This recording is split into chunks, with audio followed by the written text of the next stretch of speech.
Inscreva-se! Olá, bem-vindos ao canal. Se você não me conhece ainda, muito prazer, eu sou a professora Ana Maria. E se você não fez a sua inscrição, faça, clique aqui embaixo, inscreva-se. Todo dia eu trago uma novidade para você. Hoje eu estou trazendo um tema chamado Palavras Têm Poder.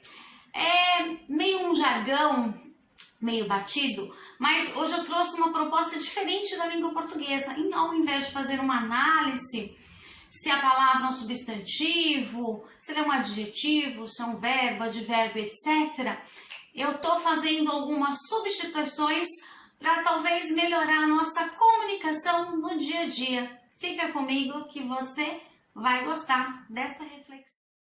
Eu vou começar uma reflexão com um poeta americano que fez uma tradução divina. Essa palavra divina, a etimologia vem de Deus, divino. Bom, ele começa assim, ele faz várias vezes a repetição do verbo vigiar. Olha lá, não é vigiar e orar, mas serve também, tá bom? Tem um cunho então de reflexão e de teologia um pouquinho também, por que não? Mas tem a ver mais com a língua portuguesa, tá bom? Lembrando que eu vou fazer uma reflexão, que eu também sou professora de filosofia e eu não posso deixar de fazer essa análise. Então começa assim, com o verbo vigiar, ele vai repetir várias vezes. Vigie seus pensamentos, pois eles se tornarão palavras. Vigie suas palavras, pois elas se tornarão atos. Vigie os seus atos, pois tornarão hábitos.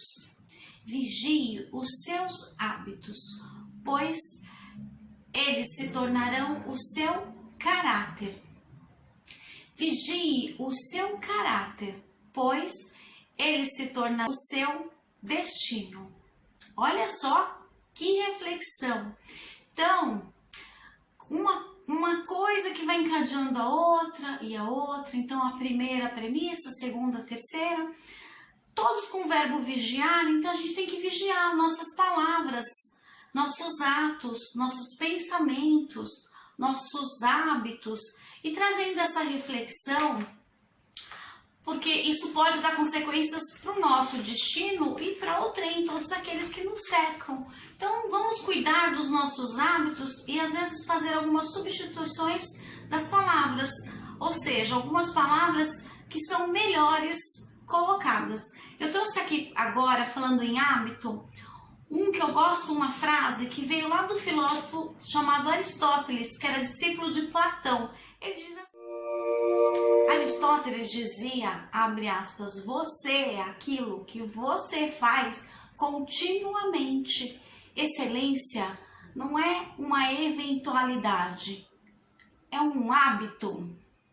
Então vamos nos habituar somente às coisas boas, né? Fazendo modificações, substituições, acrescentando às vezes alguma coisa ou tirando numa frase uma palavrinha. Às vezes a entonação, né? O fonema, a menoridade do som, o jeito que a gente fala, a gente pode falar qualquer coisa sobre diversos assuntos, mas tudo tem dia e hora e tem como se fala também. Qual é a entonação? Será que é o momento certo? Às vezes uma palavrinha a mais, por exemplo, se eu falo assim, se alguém me perguntar, você já foi à Europa, já foi viajar? Ao invés de ser pessimista e falar, não, ou usar como ironia, que é uma das figuras de linguagem, que quer dizer realmente o sentido contrário, falar, eu nem queria ir mesmo, nunca fui, não me interesso, falar com desdém, eu posso falar, eu não fui ainda à Europa. É diferente. Então, eu só fiz um complemento, eu não fui ainda. Por quê? Eu abro um leque de possibilidades para que eu possa realmente ir. Eu não estou colocando um não. Eu não estou pondo uma negação, um muro para dividir. Não, eu estou dando essa oportunidade da vida, das possibilidades, do poder da palavra. Até do poder do convite. Vai que a pessoa que te perguntou tinha a intenção de te levar. Se você já chegar com um não ou com desdém, ou com uma ironia, a pessoa já nem te chama, não é? Você está perdendo oportunidades. Uma outra coisa, se eu uso, por exemplo, mas, porém, contudo, todavia, no entanto, entretanto, ele serve para dizer sempre algo contrário, uma oposição. Então, por exemplo, eu trouxe uma frase aqui, é uma conjunção adversativa. Então, posso falar assim, se eu tiver que falar alguma coisa sobre um aluno, sobre uma pessoa, e às vezes é minha função, como professora, às vezes eu tenho que chamar a atenção, falar, olha, você precisa melhorar aqui, eu posso falar. Então, olha, você precisa melhorar aqui, mas aqui, isso daqui, mas, olha o mas, aí agora eu vou falar uma coisa ruim, tá vendo? Uma oposição, eu falei uma ruim. Mas você é um excelente aluno. Ou seja, eu falei uma coisa que ele precisava melhorar, uma coisa ruim, e agora eu vou falar uma coisa boa. Então, mas você é um excelente aluno, você é muito dedicado, você é prestativo, você acompanha a aula, você faz todas as atividades. Você só precisa melhorar nisso aqui, neste ponto, tá? Prestar mais atenção nisso. Ou seja, quando a gente vai falar com outra pessoa, a gente tem que ser clara, objetiva e tomar um cuidado também para não ofender. Mesmo quando você vai usar, então, esse mais, ou porém, ou contudo, ou todavia, quando você vai falar, às vezes, uma coisa ruim. Então, tudo é o jeito com que você fala. Você vai ter que falar uma coisa negativa, mas exalta os pontos positivos dessa pessoa. Ninguém é só luz ou só trevas. Ou, às vezes, a pessoa ainda não teve a oportunidade de aprender, a sua chance é agora. Ou, às vezes, a sua função como professora é de ensinar e assim por diante. Uma outra coisa que a gente pode mudar. Tem que tomar cuidado para quando você fala o ainda, por exemplo, eu não fui à Europa ainda, é uma coisa positiva. Agora, tomar cuidado também, por exemplo, se alguém fala, você já foi assaltado? Aí eu pego e falo, não fui assaltado ainda, parece que eu tô dando margem para que isso aconteça. Então, cuidado também com esse poder da palavra, não, eu não fui. Ponto final. Uma frase positiva que você não abre o leque de possibilidades. Então, esse ainda às vezes é bom e às vezes não. O mas é sempre uma oposição. Então, você vai ter que falar uma coisa ruim, mas fala uma coisa boa. Ressalta o ponto positivo dessa pessoa. Isso vai melhorar muito a sua comunicação. Por exemplo, ao invés de falar assim, eu vou tentar alguma coisa, você pode trocar por tentar, por experimentar, ou se não, eu vou conseguir. Abrir, então, a ação de possibilidades, ser mais positivo. Ao invés de você falar, é difícil, que a gente até brinca, né? É difícil tem a ver com edifício, né? Como se fosse uma piada. Não, é do verbo ser e depois difícil. Você não fala que uma coisa é difícil. Às vezes você nem tentou antes, como é que você vai falando que é difícil? Só sabe aquele que faz, né? Aquele que não coloca uma barreira, é esse que consegue. Troca, então substitui a palavra é difícil por é desafiante, é complexo, ou vou experimentar, é bem melhor. É só substituir as palavras.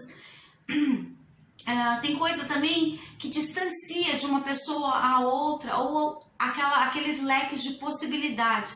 Eu gostaria, eu queria, eu poderia. Troque, seja mais exato. Você pode falar assim, eu gosto, eu quero, eu posso, eu sou, eu consigo. Tá vendo que você está colocando coisas afirmativas, positivas e boas, entende? Então, tudo que você substitui para falar é bem melhor. Trocar palavras, por exemplo, de baixo calão, evitar sempre. Palavras pesadas, com cunhos que às vezes você fala e você nem sabe o significado. Maldito, quer dizer, mal, que não é abençoado. Olha só, abençoado é uma coisa positiva. Agora, se você falar isso junto, agora, maldito separado, é mal falado. Mal expressado, aí é uma coisa. Agora, quando é junto, você tem que evitar essa palavra, né? Olha só, em comparação quando você fala o que é o seu oposto. Abençoado, que filha abençoada, que marido abençoado, que esposa abençoado. É bem melhor, abençoada, é bem melhor você fazer, então, a substituição e troca de palavras, tá? Então, evitar as palavras pesadas ou de baixo calão, xingamentos, isso não traz uma boa energia de forma alguma. não traz nada de bom. O que traz, com certeza, é sempre de ruim. Por exemplo, ao invés de você mandar em alguém, você substitui pela palavra pedir. Você fez o que eu pedi? Olha só, é bem diferente de falar assim, você fez o que eu mandei? Parece uma coisa autoritária. Às vezes você tem o cunho de poder falar, de realmente mandar, vamos dizer assim. Mas quando você substitui pela palavra que eu pedi, pelo verbo pedir, fica muito mais suave. Quando você coloca um por favor, obrigado, melhor ainda. Às vezes ele é um subalterno, ele tem que fazer. Uma mãe quando dá um serviço para um filho, um professor para o aluno, um chefe para o seu funcionário, ok. Só que tudo é o jeito que a gente fala. Ninguém gosta de ser mandado, né? Ninguém gosta de ficar assim nessa posição. Então você pode substituir essas palavras. Peça ajuda. Olha lá, você colocar obedecer é uma palavra pesada. Você pode colocar e falar assim, você pode contribuir, ajudar. Fica bem melhor. Peça ajuda, tá? Então não confunda também autoridade com autoritarismo. Espero que você tenha gostado, entendido, refletido. Um beijo e até o próximo vídeo.